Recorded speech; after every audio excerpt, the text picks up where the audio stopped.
The following is paid programming.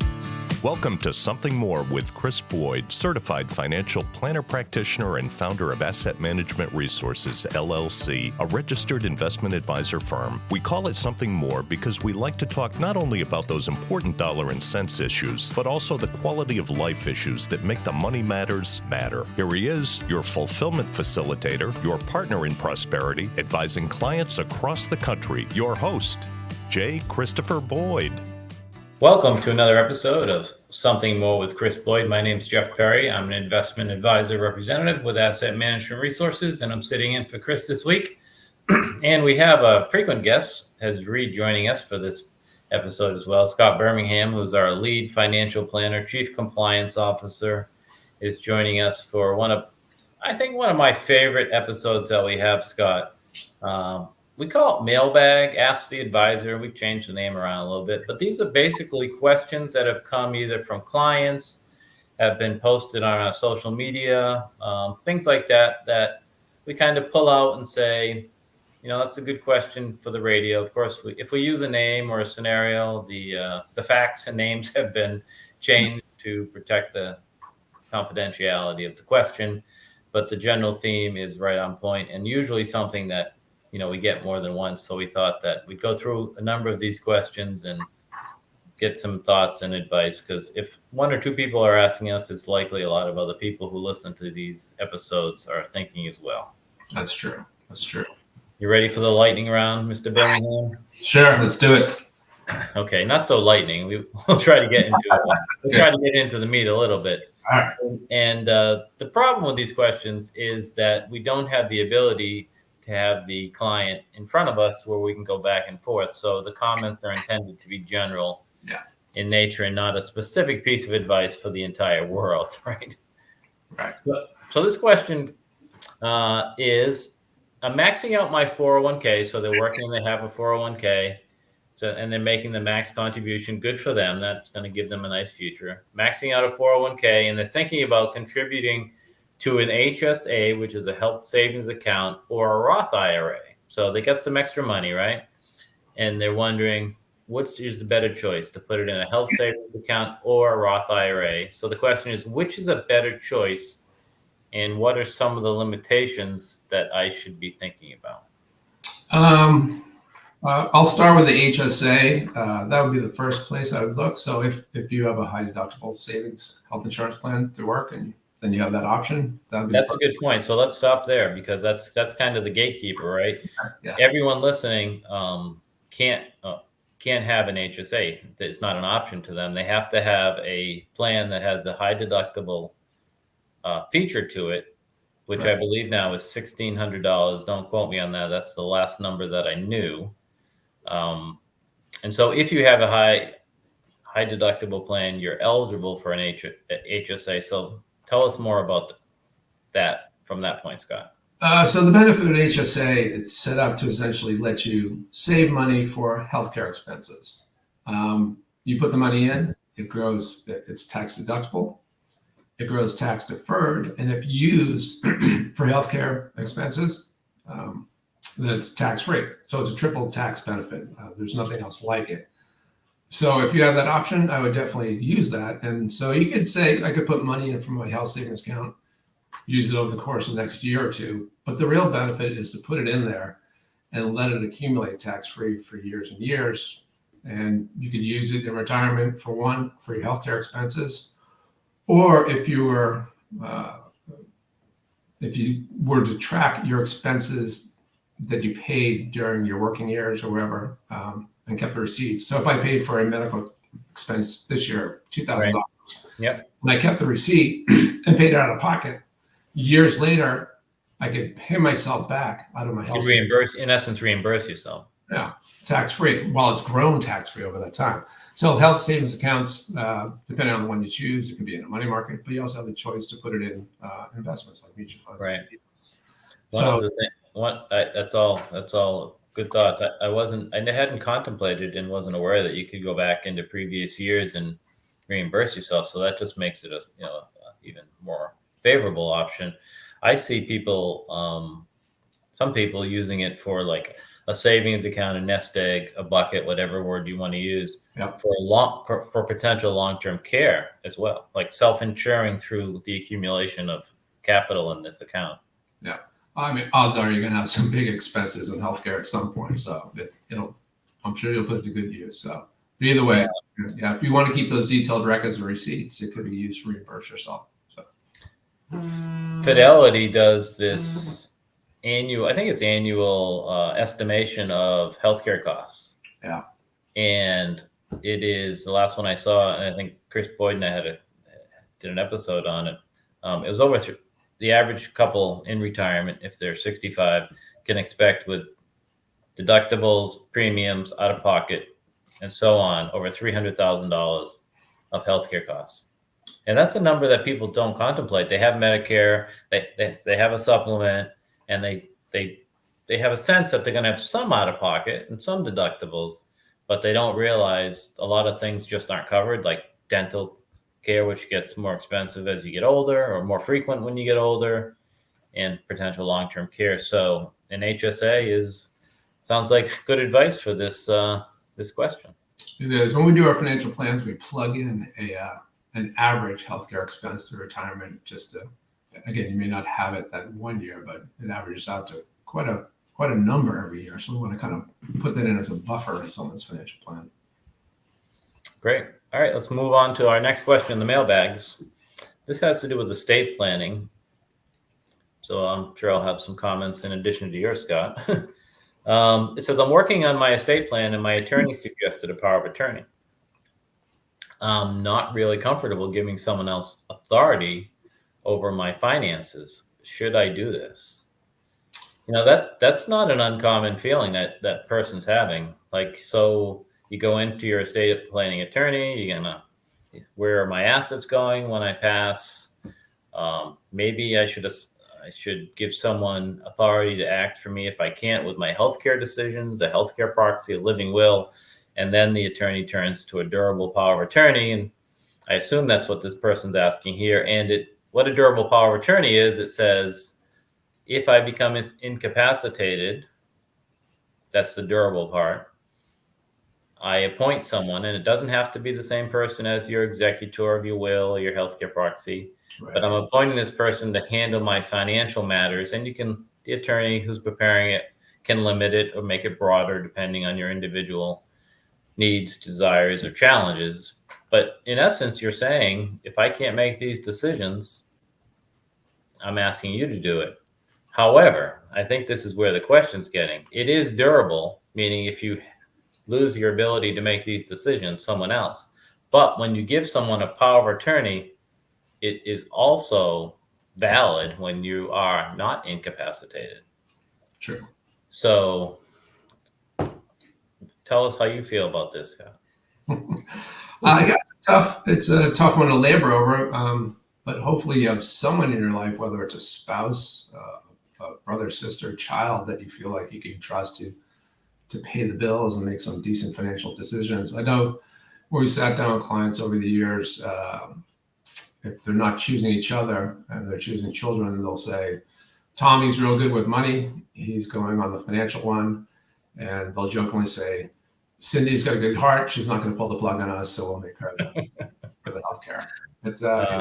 I actually know a member of my extended family who had that exact same conversation. Like, the person good with the money is going to pull the plug quick. So they're not getting appointed to. Everyone has a job, and it doesn't have to be the same person. Yeah, it's an essential piece of your estate plan.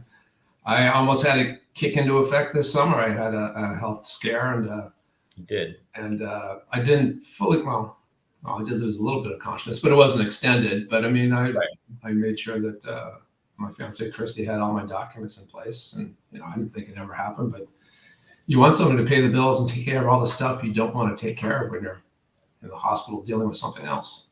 Absolutely. And if there's a couple, like in your scenario or mine, you can appoint each other for these things, right? You appoint each other. But the question is, if you don't have someone, or if it's after your significant other or spouse have passed, who, and that gets tricky because the natural person that would come to your mind is your children. And since they're your children, you don't totally think they're competent forever, right? Just, it's not an individual thing. It's just kind of because you're their parent and you raise them and they're still your child to them. So my advice back to this question is, though your feelings are not unique, very common. If you need to put limitations in on when this power of attorney is operative, you can do that inside the document. You can also appoint more than one person and ask them to act dually. You can ask your attorney to have an advisory role and put a condition in the power of attorney to include your attorney or your accountant. There's a lot of things you can do. So if you're feeling that, don't just sign it or just don't not sign it. Talk to your attorney more, and there's probably a solution to at least address your fears. They're not unique, and share that thought with your attorney. And that goes for all these things. If you have a CPA, if you have a financial advisor, and you have concerns, you are better served when you share these concerns with them, because we've heard all the stories before. Attorneys have heard this. Financial planners have heard whatever concern you're bringing up. Tell them there are probably solutions or probably some other types of alternatives that we can offer or suggest to ease your concerns. Good question. Next question has to do with financial planners. And it's a very apt question because I think about this a lot in the context of some of the stuff you see on TV. So the question is, it seems like a lot of people call themselves a financial planner. Is a financial planner a regulated title? How do I tell if someone is really qualified? It's not really a regulated title, no. So you could be a stockbroker, you could be an insurance agent, you could be a financial planner. It's kind of a broad term. So I think what you really want to look for is either experience or designations, such as you mentioned for certified financial planner, which kind of seems to be the industry standard for knowledge, kind of general all-around knowledge in financial planning. Yeah, CFP is the highest or the most recognized title. And I always, when people ask me about financial planners, either one that they're working with or one they're thinking of working with, I go back to this 3-step question that I suggest that they ask their person they're working with. One is, are you a fiduciary? Right. So that's a legal standard that says the person working with you has to put your best interests first. They have a legal obligation, not just to give you something that is okay, but something that is actually in your best interest. Number 2 is, how is that person, the financial planner, we'll use the term generically here, how are they compensated? And so if you're about to work with someone or working with somebody and you don't know the answer to this, how are you compensated? That should be like a 20 to 30 second answer from your financial planner. Oh, we're compensated based upon the assets that you have with us, or we're compensated on commission, or we're compensated hourly. Whatever it is, you want your financial planner compensated. They deserve to be compensated, but you want them compensated in a way that doesn't create some type of conflict, right? If they're only compensated, for example, on commissions for activities when they sell you things, that's legal and appropriate in some circumstances, but you should be aware of that. And the other one is, the other question I say, is the person a fiduciary? How are they compensated? Where are your assets held? Because some of the biggest scams out there, from Bernie Madoff and many others, is when someone thought that their money was safe. They were getting statements. They thought it was in custody, was safe, no matter where what it was invested in. They thought they were actually invested in it. So I think most financial planners, registered investment advisors like Asset Management Resources, are using a custodian to actually keep the money. So we use Charles Schwab, for example. So if you're a client, we give you financial advice, we do financial planning, we help you with life decisions. But every month you're getting your statement from, this case, Charles Schwab. And if you get really mad at us, if one of my clients gets really mad at us, or they don't even have to call me if they want to fire me. They can go right to Charles Schwab where their assets are. And so if you're about to work with someone or you're working with somebody and they can't answer those three very simple questions succinctly and to your satisfaction. Very quickly. Very quickly. Yes, I'm a fiduciary. We're paid a percentage of our assets, and our assets, your assets, are at Charles Schwab or wherever they're at, Fidelity or Vanguard or whatever. If they give you an answer you can't understand, there might be a red flag being raised. So the question was, is a financial planner the term regulated? No, it is used by a wide variety of people who maybe can't answer those three questions. And how do you tell? You ask them for their additional qualifications in those three questions. Very good point. All right, moving on to our next question here. A little bit more information about this person, so you might want to take some notes. Scott says, I'm about to retire at age 67. In addition to starting my Social Security, I will need about $5,000 more a month to cover my costs and my desired lifestyle. Okay, so it sounds like he's turning on Social Security at the full retirement age, and he needs or she needs $5,000 more to live the way they want to live. Okay. The person says, I have almost $1 million in my work 401k. I also have $35,000 in an emergency fund. My plan is to withdraw $5,000 a month, so $60,000 a year from the 401k. We'll assume that's pre-tax. What do you think of my plan? So, you know what I think the fundamental question is in this, Scott, and if you think I'm wrong, challenge me. But I think they're saying is I have $1 million a year. I want to take $60,000 a year out. Am I going to be all right? Okay. I was actually going to say that, do they need 5,000 plus tax? But no, good point. So keeping it simple, it's taking 60,000 out of $1 million portfolio. I'm going to laugh. At age 67. So at age 67. So we can just looking at the 4% rule, which that study was done on someone 65 years old. It would seem to be a bit high, but I mean, you have to take into account, is that 60,000 going to be a continual number? Are you going to spend a little bit more in your first few years of retirement? And that's pretty common, right? Very common. Maybe you still have the mortgage, which will be paid off in a few years, and that 60,000 number could drop. Good question, because their expenses might go down. Right. But if that $60,000 is your base, which will only be inflated, then I'd say that's probably a high number.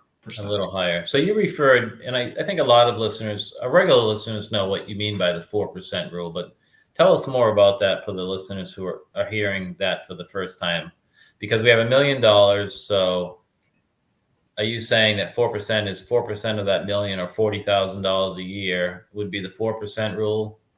Essentially, yeah. So if you have $1 million, you can take 40 grand out, 4%. There've been basic studies. It's fluctuating between 3 and 4% every year when I see different studies saying that, if you inflate that and adjust that over time, it could last through your lifetime. I mean, you may not have a pot of money left, but using principal as well, that's a safe number to take into account with the market fluctuations up and down, and maybe you making some adjustments that go along with that. That 4% rule is just, again, it's just a rule of thumb. Right. It's a starting point. Yeah, part of that rule, as I remember it, is it assumes age 65, as you said. It also assumes that the person has a portfolio of like 50-50, 50% stocks, 50% bonds. So, so these questions, which we're happy to answer, and I hope they're helpful in people thinking about their own individual circumstances. Certainly our answers don't apply to everyone, because we would need to know, how's your investment invested now? What's your risk tolerance? We would need to know things like, have you accounted for long-term care risk potentials? Have you accounted for, you do this with all our clients, you go through these what ifs. Right. How often do you buy a car? Are the funds coming from that, right? So if you're going to be laying out $50,000 every 6-8 years for a new car, is that calculated? Do you have any gifting? And all these things that, while the questions seem simple, as you get into the details with the client, you can take hard right and left turns and not answer the question the way the client thought you might answer the question. Yeah, so it just, the rule of thumb is nice for a look-see, but you cannot calculate your retirement and the success on the back of an envelope. Yeah. It's not possible. Yeah, this is actually how I became a client of AMR Asset Management Resources. I knew Chris Boyd from the community, being in the community, being at the same events, getting to know him. I was on the radio show a few times as a political figure. I served 8 years in the Massachusetts House of Representatives. So he would have me on from time to time talking about political issues, so we got to know each other. But when my wife, Lisa, and I did my own personal finances, I did my own investing, like a lot of people. But when we were getting ready to retire, we were retiring early, I wanted someone else to look at this and just go through this process and said, this is what I have. This is my wife's situation. These are our pensions. These are our savings. These are our investments. These are our assets. Because you need a second set of eyes on this. You should have. You don't want to make this. The decision to retire and stop your accumulation phase is so significant that it's definitely worth getting a second opinion on. Absolutely. I mean, you might have some emotional attachment to certain things and certain decisions, but having somebody impartial say, maybe you might be better off served if you do this. And, there's so many different aspects, that little moves that you can make that over a 30-year retirement that have a big effect. So get an impartial look, second opinion. I've never met anybody whose financial plan was just done, didn't need to do anything. Never. No. And let's say, for example, that you're someone like I was and did everything right. That's not the truth, by the way. We should have another segment on all the financial mistakes that people make, including my own. But let's say you did a good job at preparing for your retirement, and you go in and you meet with Chris Boyd, yourself, or one of our planners. You go through this whole process, and it's a 2-step process. It's a get to know you meeting, and then it's, we go back as a team, discuss it. You do a lot of analysis of it. And then there's a presentation part of it where we show the likelihood of success, right, of the plan, and make recommendations. It's a 2-step process. It's very deliberative and thoughtful. It's not a sales pitch. It's really meaningful. It's several hours over the 2 meetings. Let's say you go back and Scott Birmingham, our lead planner, says you get 100% score. I see your plan is solid. Keep it up. What's the harm? Right. What's the harm in being validated? I mean, to me, that just makes you able to sleep a little bit better. You might even walk away saying, I can spend more. Well, and that's a simple statement, but a deep meaning, because we do have clients. I have a couple of clients that I have to counsel on a regular basis to say, it's okay. Right. Please spend more money. You saved it. You earned it. Enjoy it. Right. That's not uncommon either. Scott, thank you for joining us to answer these mailbag questions. We still have a few more. And if you have a question you'd like answered on one of our episodes, you can email us at radio@amrfinancial.com. And you're also welcome to communicate with us on our social media platforms. We're on Facebook, Twitter, LinkedIn, Instagram, YouTube. I think that might be it. I don't think we're going to go on TikTok. I don't think we belong there for some reason. Nope. Well, I hope you'll join us next time. And until then, keep striving for something more. Thank you for listening to Something More with Chris Boyd. Call us for help, whether it's financial planning, portfolio management, insurance concerns, or those quality of life issues that make the money matters matter. Whatever's on your mind, visit us at amrfinancial.com or call us toll-free at 866-771-8901 or send us your questions to radio@amrfinancial.com.